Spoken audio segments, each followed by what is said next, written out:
Prostate cancer হচ্ছে urinary bladder এর নিচের অংশে একটি ইনভার্টেড পিরামিড শেপড একটি গ্রন্থি, যেটা আমাদের সকল পুরুষদের বিদ্যমান। তো এই প্রোস্টেট গ্ল্যান্ডের যখন কোনো ক্যান্সার হয় তখন তাকে আমরা প্রোস্টেট ক্যান্সার বলে থাকি। প্রোস্টেট ক্যান্সার হওয়ার জন্য নির্দিষ্ট কোনো কারণ নেই, বাট কিছু রিস্ক ফ্যাক্টর আমরা জানতে পারি। যেমন বয়স বাড়ার সাথে সাথে প্রোস্টেট ক্যান্সার হওয়ার সম্ভাবনা বেড়ে যায়। রেস অর্থাৎ জাতিগত, সাধারণত দেখা যায় যে আফ্রিকান আমেরিকান যারা, তাদের প্রোস্টেট ক্যান্সার বেশি হয়।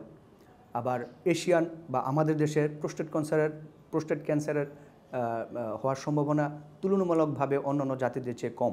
পারিবারিক ইতিহাস, যদি কারো পরিবারে বাবা দাদা বা ফার্স্ট ডিগ্রি রিলেটিভ যারা আছে তাদের প্রোস্টেট ক্যান্সারের ইতিহাস থাকে, তাহলে পরবর্তী প্রজন্মের প্রোস্টেট ক্যান্সার হওয়ার সম্ভাবনা 2 থেকে 3 গুণ বেড়ে যায়। তাছাড়া খাদ্যাভ্যাসও একটি জরুরি বিষয়। সাধারণত যারা চর্বি জাতীয় খাবার বেশি খান অথবা শাকসবজি বা ফলমূল জাতীয় খাবার কম খান বা শারীরিক পরিশ্রম বা কায়িক পরিশ্রম কম করেন বা ফিজিক্যাল অ্যাক্টিভিটি কম করেন, তাদের প্রোস্টেট ক্যান্সার হওয়ার সম্ভাবনা অন্যদের তুলনায় তুলনামূলকভাবে বেশি থাকে।